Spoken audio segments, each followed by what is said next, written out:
मैं स्टैनली मैकवान, मेरे YouTube channel Hindi Gujarati Bible study में आपका स्वागत है। याकूब, जिसको लोग समझ रहे कि एक ठग थे, क्या याकूब ठग थे? क्या उन्होंने लोगों के साथ ठगी की, अपने मामा लाबान के साथ और अपने बड़े भाई एसाव के साथ और पिता इसहाक के साथ? सच्चाई क्या है, वो जानने के लिए इस वीडियो को पूरा देखो। याकूब जो इसहाक के बेटे थे और उनकी पैदाइश कुछ इस तरह से हुई थी कि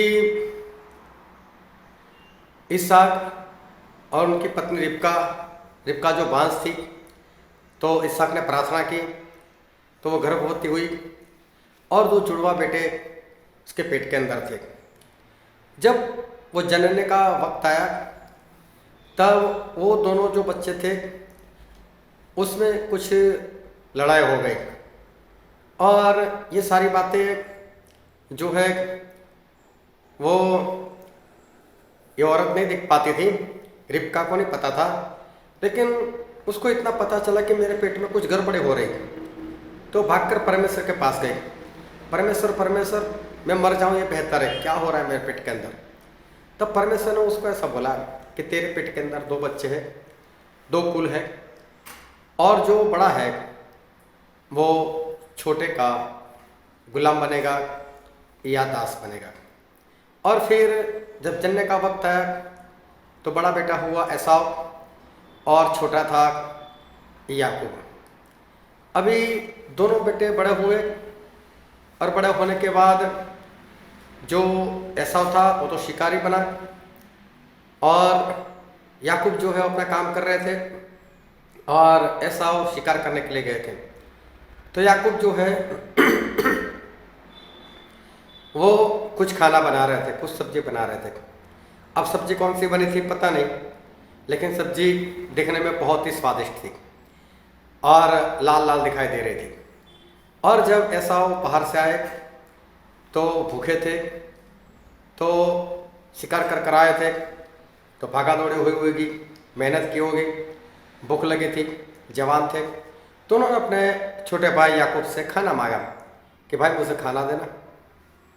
याकूब ने बोला मैं देता हूँ खाना, लेकिन शर्त है कि तू जो पहलौठा है और पहलौठापन वो मुझे बेच दे एक सब्जी के बदले में, उसके बदले में मैं तुझे सब्जी दूंगा।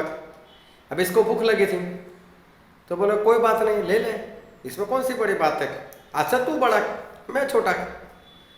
तो इस तरह से याकूब ने अपने भाई के साथ व्यवहार किया। उसके बाद वक्त बीतता गया और इसहाक जो थे तो उन्होंने एक बार एसाव को बुलाकर ऐसा बोला कि एसाव मेरे लिए कुछ भोजन लेकर आओ, शिकार कर कुछ खाना बना कर लेकर आ, मैं खाऊं और मैं तुझे आशीष दूं। तो ऐसा बोलता है ठीक है। तो ये बात रिबका ने सुन ली, तो रिबका आई याकूब के पास, बोले जल्दी से उठ। बोले क्या हो, मैं तेरे लिए खाना बनाता हूँ, तेरा बाप जो है वो एसाव को आशीष देने के लिए जा रहा है, लेकिन वो आशीष तुझे मिलनी चाहिए, तू ले ले वो आशीष। बोले मम्मी ऐसा कैसे हो सकता है? अरे बोले मैं बोलती हूँ ना तू कर ऐसा, मैं फटाफट खाना बना देती हूँ, तेरे पिता को कैसा पसंद है वैसा खाना मैं बना कर देती हूँ। तो उसने खाना बना कर दिया, लेकिन याकूब ने बोला कि माँ मेरे पिता तो मुझे जानते हैं, उनको पता चल जाएगा। तो बोले नहीं पता चलेगा, तू बोलना मैं बड़ा बेटा, मैं एसाव हूँ। और फिर याकूब ने कहा लेकिन मेरा जो भाई है वो तो बालों वाला पुरुष है, मतलब ऐसा को बाल कुछ ज़्यादा थे। तो बोले मुझे छुएंगे तो पता चल जाएगा।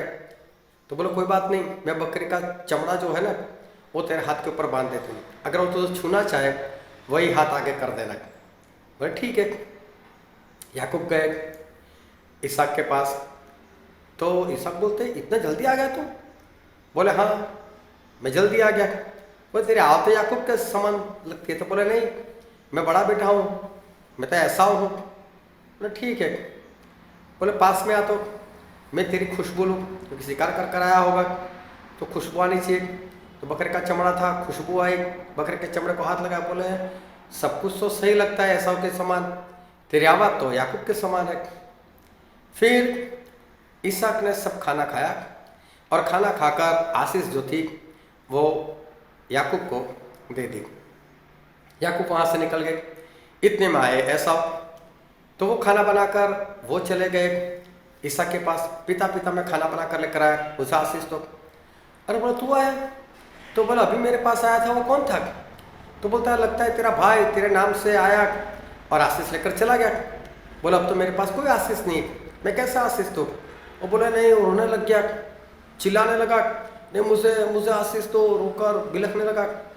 इसहाक ने एसाव को भी आशीष दी, लेकिन वो आशीष के शब्द जैसे आशीष के नहीं दिखते लेकिन श्राप के दिखते।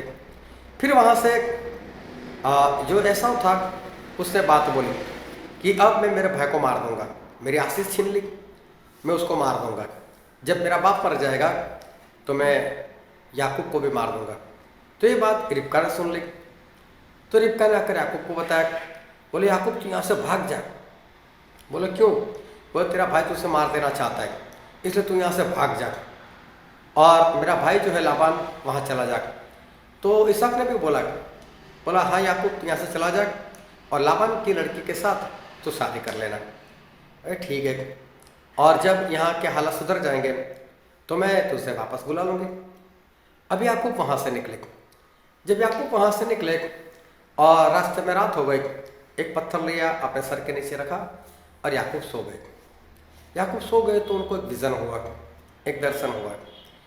तो दर्शन में ऐसा हुआ कि एक सीढ़ी थी जो ज़मीन से लेकर ऊपर आसमान तक थी और स्वर्गदूत उसके ऊपर चढ़ रहे थे, ऊपर से उतर रहे थे और सबसे ऊपर यहोवा परमेश्वर दिखाई दिए। और याकूब डर गए, बोले ये तो परमेश्वर का घर है, यहाँ तो परमेश्वर रहते हैं। और याकूब ने उस जगह का नाम बैथेल रख दिया। फिर याकूब ने वहाँ पर परमेश्वर की प्रार्थना भी की कि परमेश्वर मैं तो जा रहा हूँ, लेकिन आप मुझे वापस यहाँ तक लेकर आओगे तो मैं आपको मेरा परमेश्वर मानकर बहुत आगे बढ़ूँगा। फिर याकूब वहाँ से चले गए और लाबान के घर में रहे। और उन्होंने लाबान की जो छोटी लड़की थी राहेल, तो बोला मुझे इसके साथ शादी करनी।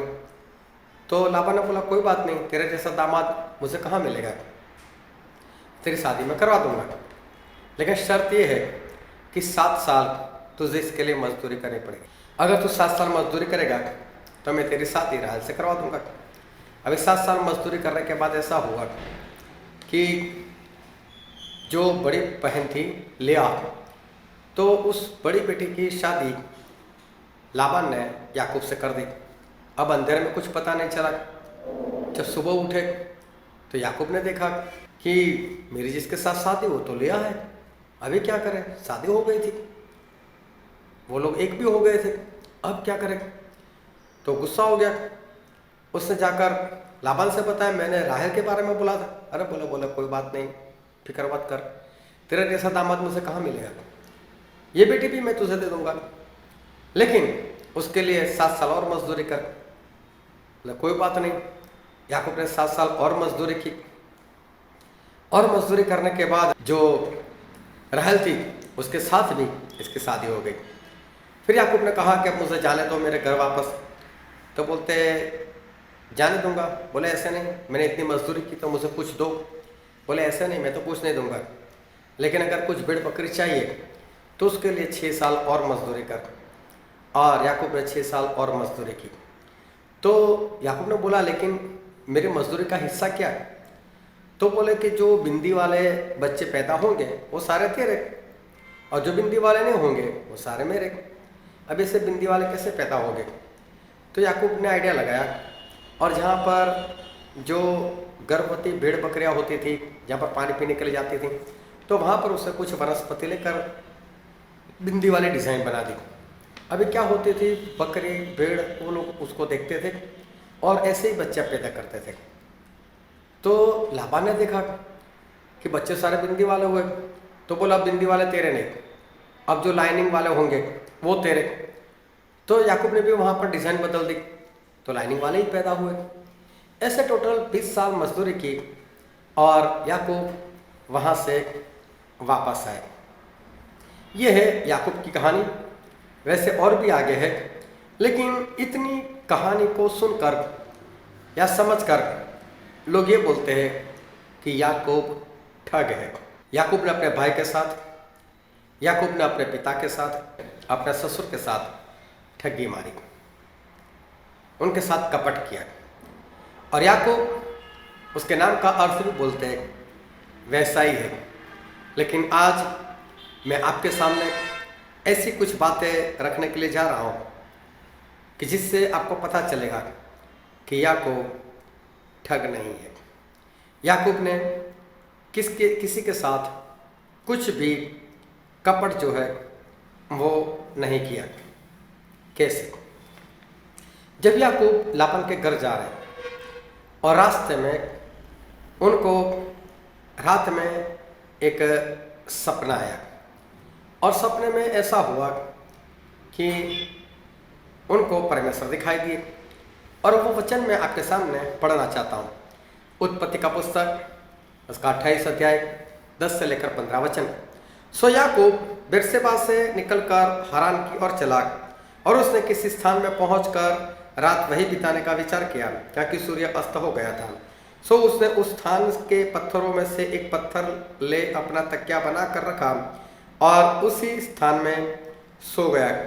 तब उसने सपने में क्या देखा कि एक सीढ़ी पृथ्वी पर खड़ी है और उसका सिरा स्वर्ग तक पहुंचा है, और परमेश्वर के दूत उस पर से उतरते हैं, और यहोवा उसके ऊपर खड़ा होकर कहता है कि मैं यहोवा तेरे दादा इब्राहिम का परमेश्वर और इसहाक का भी परमेश्वर हूँ। जिस भूमि पर तू पड़ा है उसे मैं तुझको और तेरे वंश को दूंगा, और तेरा वंश भूमि की धूल के किनकों के समान बहुत होगा, और पश्चिम पूर्व उत्तर दक्षिण चारों ओर फैलता जाएगा, और तेरे वंश के द्वारा पृथ्वी के सारे कुल आशीष पाएंगे।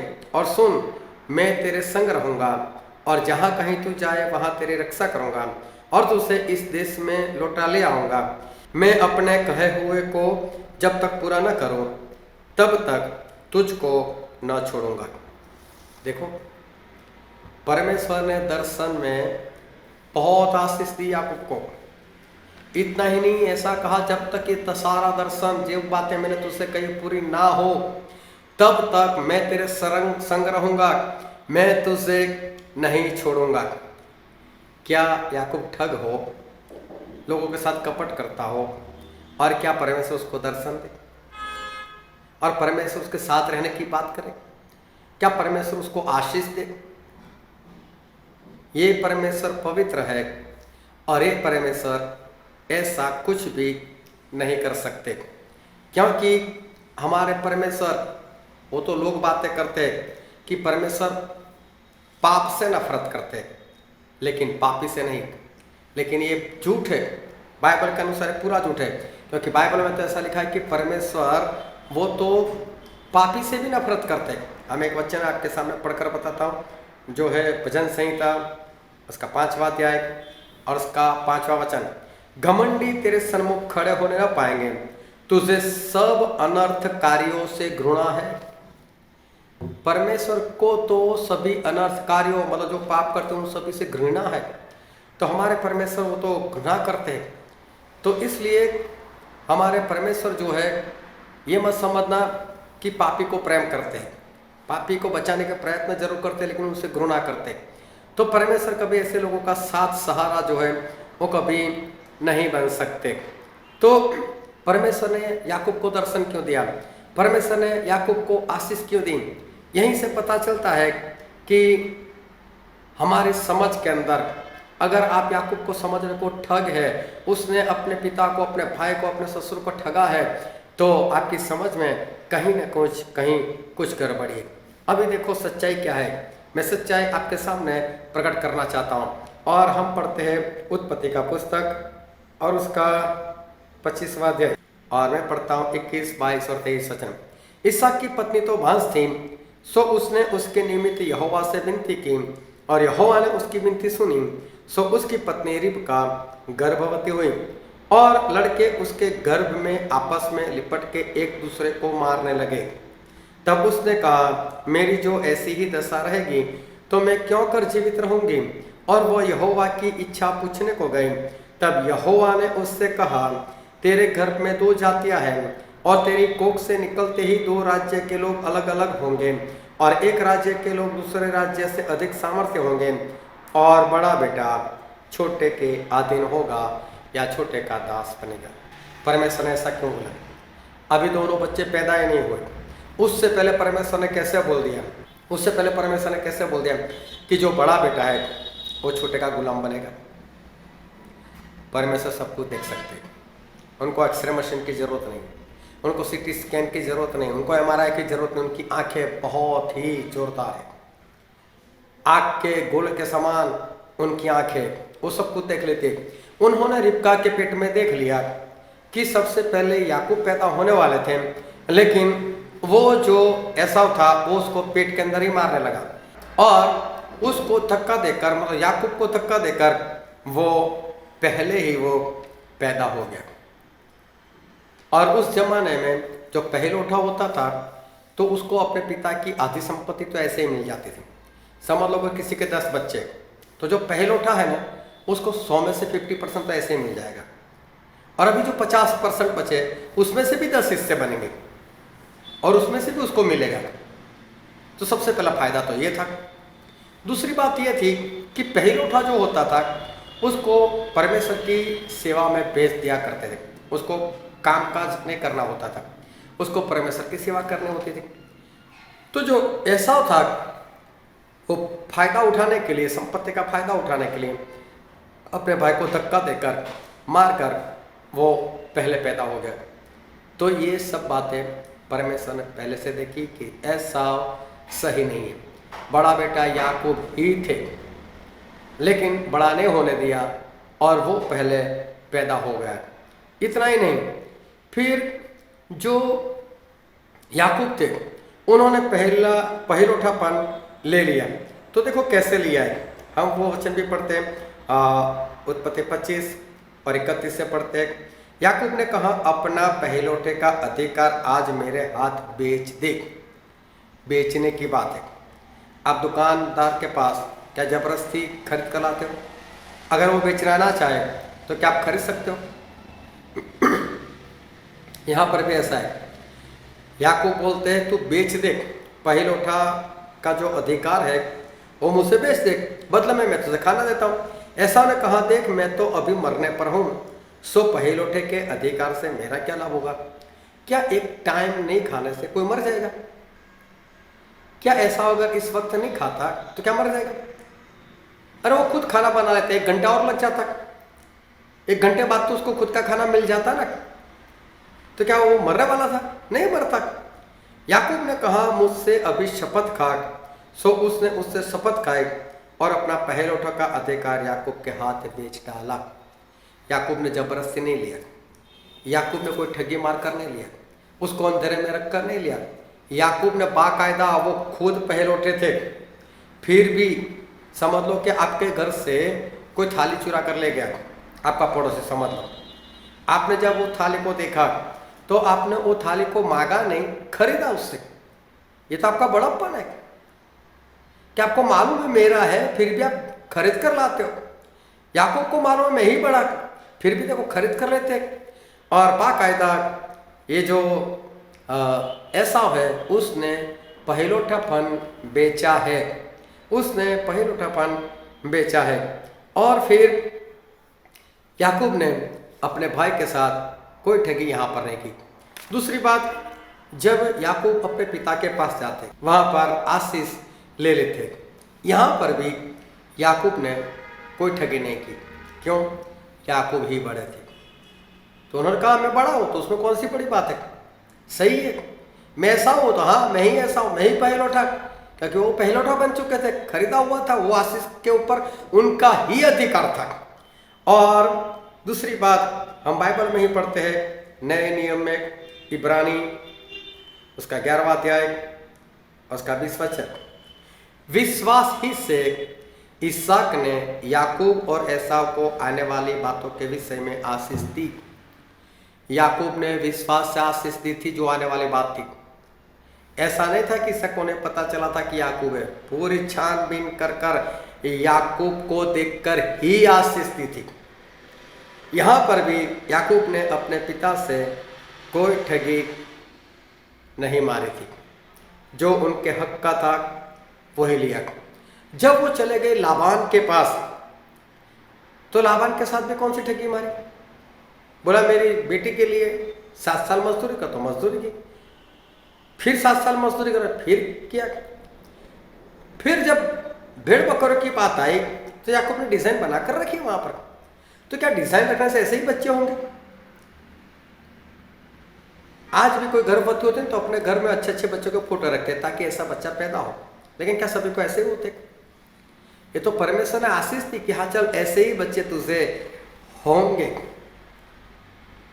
परमेश्वर ने क्यों बोला था कि बड़ा वो छोटे का दास बनेगा? क्योंकि उसकी हरकतें कुछ ऐसी थी। परमेश्वर को सब कुछ दिखाई दे रहा था। परमेश्वर ये भी देख रहे थे कि लाबान किस तरह से याकूब को परेशान कर रहे, इसलिए परमेश्वर ने याकूब को आशीष दी। हर जगह पर याकूब ने लड़ाई की है। पहलोठापन लेने के लिए भी लड़ाई की, आशीष लेने के लिए भी लड़ाई की, लाबान के घर में भी लड़ाई की। किसी के साथ नहीं, किसी के साथ मारपीट नहीं, लेकिन अपना जो कुछ था वो अपना खुद का पाने के लिए उन्होंने लड़ाई ली। और लड़ाई कर कर कर जब वो 20 साल के बाद जब वापस लौट रहे, तब रास्ते में उन्होंने परमेश्वर के साथ भी लड़ाई की।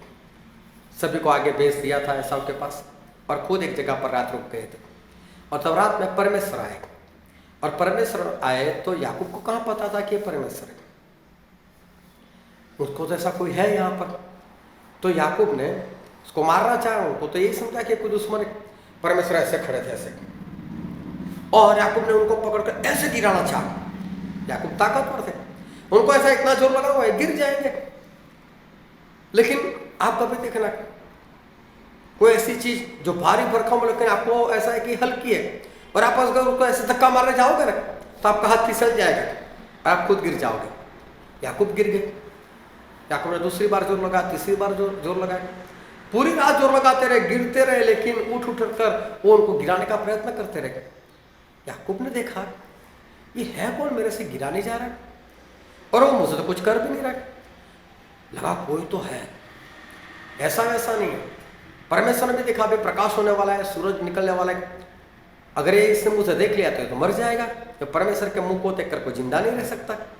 तो परमेश्वर ने भी वहां से निकलना चाहा, तो याकूब ने पकड़ लिया, नहीं मुझे आशीष दो। समझ गए परमेश्वर होंगे, मुझे आशीष दो। तो परमेश्वर ने बोला तेरा नाम क्या है? तो बोले मेरा नाम याकूब। तो बोले आज से तेरा नाम इज़राइल, मतलब आज तक तूने बहुत लड़ाई की, लेकिन अब मैं तेरे लिए लड़ाई लड़ूंगा। और देखो वचन में पढ़ता हूँ आपके सामने, जो है उत्पत्ति उसका 32वां अध्याय और उसका 28 वचन। और परमेश्वर बहुत अच्छी बात करते हैं। उसने कहा, मतलब परमेश्वर ने कहा तेरा नाम अब याकूब नहीं परंतु इज़राइल होगा, क्योंकि तू परमेश्वर से और मनुष्य से भी युद्ध करके प्रबल हुआ है। तूने इंसानों के साथ युद्ध किया और तू प्रबल हुआ। तूने परमेश्वर से भी युद्ध लड़ा और उसमें भी तू प्रबल हुआ, मतलब तू जीत गया। परमेश्वर से लड़ाई और जीत गया। अरे पूरी रात तो उसने लड़ाई की, हार तो मानी नहीं थी, हार तो नहीं मानी थी ना उसने। और अपना जो कुछ था वो अपने अच्छेपन से उसने परमेश्वर से भी पाकर ही रखा। इसलिए परमेश्वर बोलते हैं कि तूने इंसानों से भी लड़ाई की, प्रबल हुआ, मेरे से भी लड़ाई की, तो मुझ पर भी प्रबल हुआ। याकूब ने कहीं पर किसी के साथ कोई भी ठगी नहीं की थी। याकूब ठग नहीं थे। बस हमें समझने की जरूरत है कि याकूब ठग नहीं थे। परमेश्वर आपको आशीष दे। आमीन।